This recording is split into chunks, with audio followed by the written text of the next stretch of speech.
Ya, sampai dengan saat ini tentu saja kepolisian masih terus menelusuri terkait dengan keberadaan dari 7 narapidana dan juga tahanan yang berhasil melarikan diri dari lapas kelas 1 Salemba di Jakarta Pusat. Dan kalau yang juga seperti sudah disampaikan berkali-kali, begitu seperti yang juga bisa dibaca oleh publik dari pemberitaan, mekanisme yang dilakukan pertama adalah membobol atau memotong teralis. Ini merupakan ventilasi di area kamar mandi yang kemudian disambung dengan atau diikat dengan menggunakan sarung untuk turun. Karena kalau saya melihat bagaimana struktur dari lapas Salemba sendiri, ini memang dari area lapas ke bawah itu cukup jauh sehingga tidak bisa lompat begitu saja.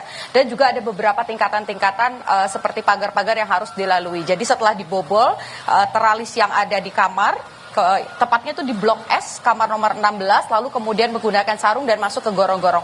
Untuk menjelaskan kepada Anda, Radi dan juga saudara, supaya tergambar seperti apa gorong-gorongnya, saya akan menunjukkan kepada Anda, saya berada tepat di akses keluar 7 tahanan ini melarikan diri. Anda bisa lihat, saudara, untuk lebih jelasnya lagi, ukurannya ini sebetulnya cukup besar. Bahkan saya saja, kalau misalnya berdiri tepat berada di gorong-gorong, ini bisa berjalan membungkuk. Artinya untuk keluar dari sini itu tidak terlalu sulit. Dan kalau yang Anda saksikan di layar kaca saat ini, memang ini sudah ditutup oleh pihak lapas, artinya ada pagar baru, teralis baru yang dipasang untuk mengantisipasi adanya peristiwa serupa terjadi lagi. Tapi kalau Anda bisa menyaksikan lebih dekat lagi sebetulnya, Radi dan juga saudara, di bagian dalamnya ini masih ada beberapa teralis yang nampak terpotong dan juga lepas, sehingga ini bisa menjadi akses keluar bagi para narapidana. Catatannya adalah, Radi dan juga saudara, sebetulnya kalau kita lihat bagaimana kondisi teralis baik yang ada di area luar dan juga di area kamar, ini yang juga dipertanyakan oleh DPR RI begitu. Bagaimana mungkin seorang narapidana ataupun juga tahanan yang seharusnya masuk ke dalam penjara ini sama sekali diambil kebebasannya, tidak boleh berkomunikasi, tidak boleh membawa handphone, apalagi barang-barang lain yang bisa memotong teralis, tapi ini bisa memotong teralis yang ada di area kamar. Kemudian juga yang jadi pertanyaan adalah, dengan adanya gorong-gorong sebesar ini seharusnya kalau memang pernyataan dari pihak Ditjen Pas ini sudah rusak begitu ya, sudah lama ada di sini dengan ukuran sebesar ini, di mana orang dewasa ini bisa keluar dengan cukup mudah begitu lewat sini.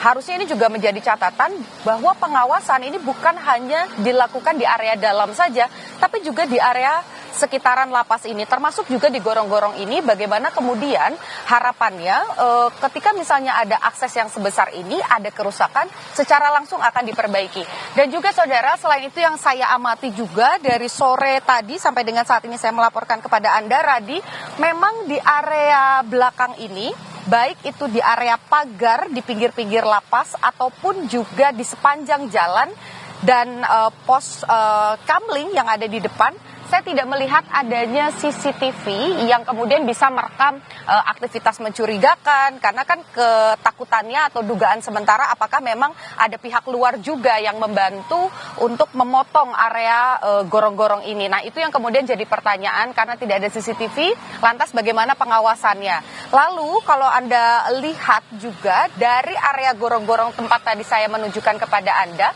ke area depan ini merupakan jalan raya, jadi aksesnya sangat mudah.